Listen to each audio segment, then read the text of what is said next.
back to Unaware Commentary, the place for Pokemon TCG battle narration that doesn't care about the stats. Welcome back, trainers, to another exciting Pokemon TCG battle narration. We are catching up with our players as the battle is about to begin. Our player 1 on the left with the Charizard mat with a Grookey in the active position. Our player 2 on the right going to be starting off the game and drawing a card for the turn with a Magmar in the active position, a Larvesta on the bench, and a Numel on the bench.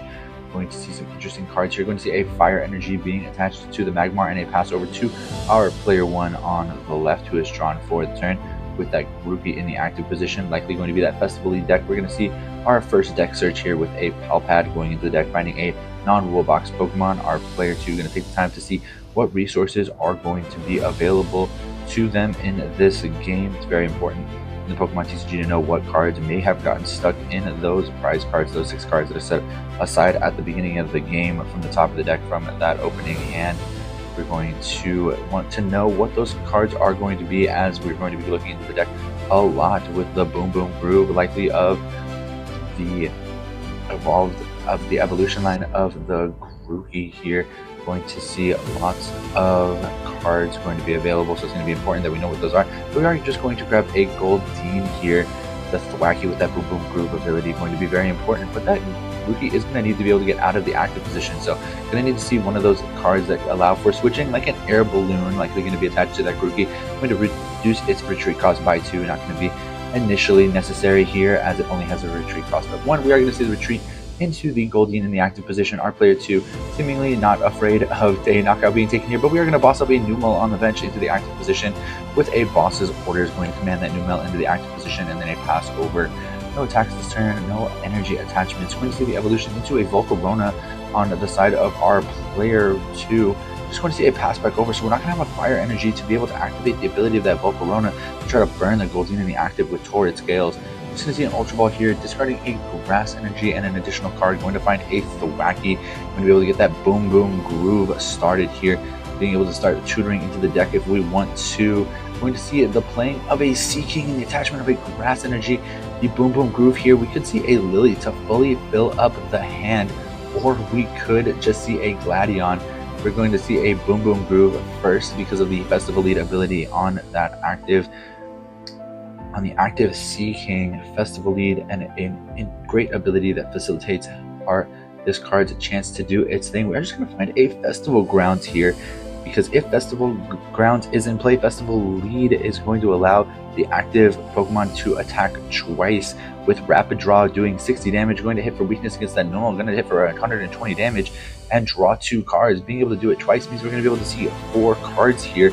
Going to be a great start for our player 1. Our player 2 is going to have to decide between the 2 attacks where we're going to promote. We're going to see the promotion of the Volcarona with 120 HP, but it is still going to take 120 damage as it is still weak to Water. 2 more cards being drawn, 2 prize cards being taken by our player 1. An exciting start to the match here.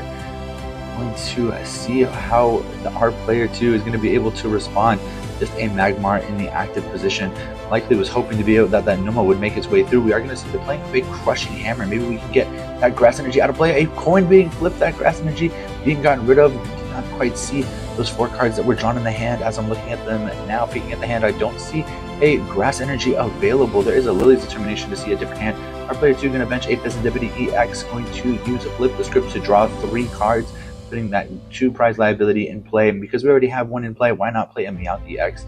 Last ditch catch into the deck, find a support card into the hand, try to find a way to get some additional cards onto the battlefield here, maybe something like a Brock's Scouting, should that be available, or Lily's Determination to see a different hand.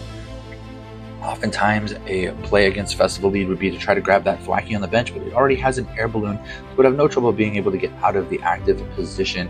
If there was additional cards paired up with it, something like a Jamming Tower to turn off the Air Balloon, or something to the effect of a Tool Scrapper to be able to get rid of the Air Balloon. We are just going to see a Lily's Determination, the shuffling of the hand into the deck. We're going to be drawing 8 cards, as our player 2 has not yet taken any prizes here in the early game. We do have a Fire Energy attack to that active Magmar. The second Fire Energy would allow for a Searing Flames to come out, as well as a Coin Flip to potentially burn the active Seaking. Would not be enough to take a knockout, but good to start dealing damage against some of these lower HP Pokemon we see in the Festival League deck. The single prize board of the Festival League deck does make it hard for it to be caught up on, as it tends to just get rolling. We can get one of those high HP Pokemon in play that can survive multiple attacks from these Festival Lead Pokemon, either the Dipplin or the Seaking. We could get somewhere. We do see a fresh hand of 8 here. There's a Buddy Buddy popping in the hand. Possible we could see a set pack up here if there's some Pokemon we can go fetch out. Things like the Larvesta that we saw previously, or if there's some additional fire attackers. Looking at the hand, we are going to see the benching of a Nomo. Very important that we're able to find that, assuming this is the Mega Camerupt EX deck, as Nomo cannot be found off of Buddy Buddy Poppin because of its 80 HP. 70 HP Pokemon or less are the only ones going to be viable to be found off of Buddy Buddy Poppin. We do have a Pokepad in the hand, so we can even find an additional Nomo or another one of the variety of fire attackers that are available in the format. We'll see decks tech in cards like Moltres or Chi-Yu. Chi-Yu specifically is very good against the Festival Lead matchup because of its Scorching Earth attack, dealing 40 damage. And if an opponent has a Stadium in play, you discard it. And if your opponent cannot play Stadium cards on the following turn, so that would disable Festival Grounds, not only taking it off the battlefield for the current turn, make it so that it couldn't be replaced. Unfortunately, Chi-Yu also being weak to water would be in danger of taking big damage from the Seaking because of the double up of the damage from the weakness. We do see Chi-Yu being found here off of the Pokepad. Our player 2 does have it in its deck. In his deck, it is going to be a unique tech card in a lot of decks, but in a Firebox deck like this, where Mega Camerupt is going to be the focus, Chi-Yu does make sense just to slot in case we run into this matchup. Unfortunately, Seaking still going to be able to run amok on a lot of these Pokemon because of that weakness, and the ability to draw cards going to keep our player 1's hand healthy. Our player 2 looking at their hand, determining whether or not they're going to find their way back into the deck here, trying to see what the optimal line may be to be able to get out of the active position and potentially get an attack off. Our Magmar in the active position with 2 retreat was our only option to promote, but it's going to be a little bit tough to get out of the active position, short of something like a switch or an air balloon to potentially reduce its retreat cost and get an energy on to that Chi-Yu. We are going to see the playing of an Ignition Energy. It does only provide 1 energy to the active Pokemon because it is not an evolution Pokemon. Likely just going to see a Searing Flames here, dealing 30 damage to that active Seaking. As we said, we're going to see that coin flip. There is not going to be a burn on that Seaking, so no additional damage between turns, and Ignition Energy being discarded by its own effect at the end of the turn. Festival Grounds is still in play. Festival Lead is still active. Going to see a playing of a Buddy Buddy Poppin after the benching of a Grookey by our player 1. Going into the deck to find some Pokemon with 70 HP or less and place them onto the bench. Looking at the possibility of some Applin here. Looking at the Dragon type Applin as well as the Grass type Applin. So a good blend of Applins here. All of the Applins with less than 70 HP, as they are part of a 3-stage line, and he's just a little guy, so we are not going to see a large HP set here. We do see a Boss's Orders in the hand of our player 1, not even having to boom boom groove for it. A Grass Energy was found off of the cards and the prizes drawn last turn. We're going to see Lily's Determination, unafraid of the Scorching Earth on the bench, just wanting to see some additional cards this turn. Only 6 cards going to be drawn off of the Lily's Determination, but that's not a problem when our Seaking is going to be able to rapid draw us into additional cards. It will be interesting to see what cards are drawn here, as if there is a resource that is not found by this draw, it can be found off of the Boom Boom Groove from the Thwackey on the bench. Going to be able to find those resources.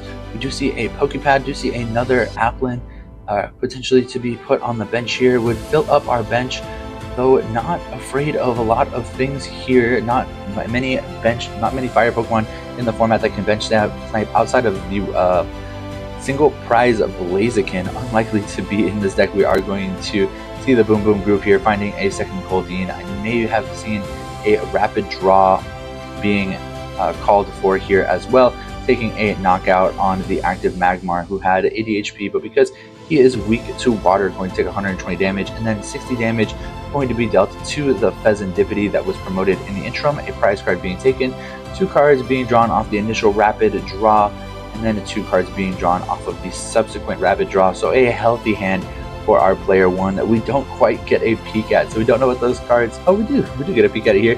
We are going to see some Applins, we are going to see some Grass Energy, so a hand full of great cards, but at a point where we very well could see something like a Boss's Orders, a special red card, and then a knockout on a Thwackey that could limit the resources available here. There are some interesting options in the format. We could also see a Mega Camerupt coming into play, dealing large amounts of damage. We know there's a grass energy in the hand, but Mega Camerupt going to be too big for Seeking to take out in a single attack, or even a double attack with something like Festival Grounds. So it'll be interesting to see what options become available here. Our player 1 did bench a Ponyta with 70 HP and then double headbutt attack onto the bench. What are our options to be here? We do have a fire energy in the hand, likely going to see an attachment to the Numel, as Mega Camerupt is capable of attacking with its Roasting Heat for just 1 energy, only doing 80 damage to the active Pokemon though, but would be enough at the moment to knock out the Seeking, who does not resist fire. It would be taking 80 damage with the additional 30 damage that was previously dealt by our Magmar on the previous turns. We're just going to see a pass, no options to be able to go get additional Pokemon. We're going to leave that Pheasantipity with its larger HP stat than some of the basics on the bench in the active position. We're going to see 2 Pokepads played by our player 1 here, going into the deck, finding a Thwackey with 1, likely going to find a second Seeking, or maybe a Dipplin.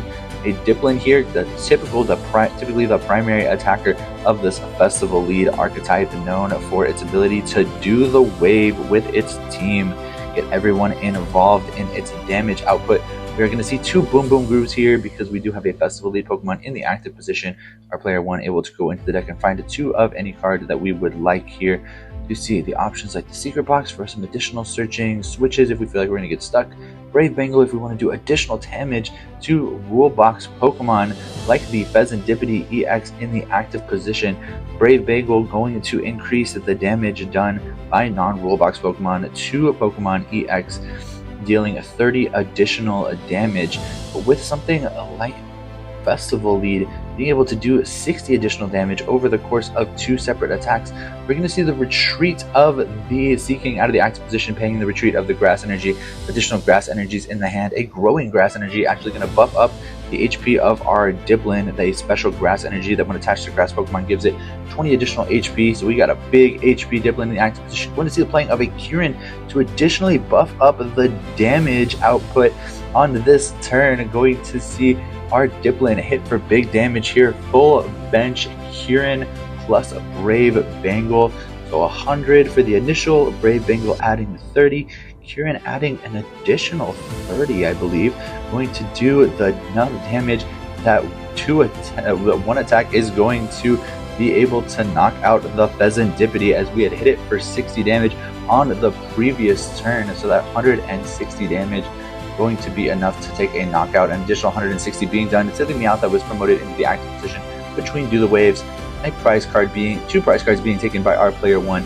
Do we have a way out for our player 2, stuck with the Meowth in the active but unable to promote anything else, as they were not going to be capable of taking the 100 damage? We could have we could not even promote the Chi-Yu, as Kieran, oh no, Kieran just adds damage to active Pokemon EX, so potentially we could have promoted the Chi-Yu last turn, intended to do additional damage. It's possible that that growing Grass Energy prevented that opportunity for our player 2, as growing Grass Energy is providing that additional damage here. We are going into the deck, finding a Mega Camerupt EX for our player 2 here. Potentially a way to be able to get this Meowth out of the active, Mega Camerupt up into the active, so we can start taking knockouts. We can start forcing our player 1 to go through that big HP stat. But there are multiple Festival Lead Pokemon in play. With the Seeking being available, we are going to see the retreat of the Meowth, the promotion of the Mega Camerupt into the active position with its large HP stat, a energy retrieval, going to put those energies back into the hand. Going to see what we have available here, as we can't attach a second time. Just a draw from our player 1, looking at a hand full of opportunities here.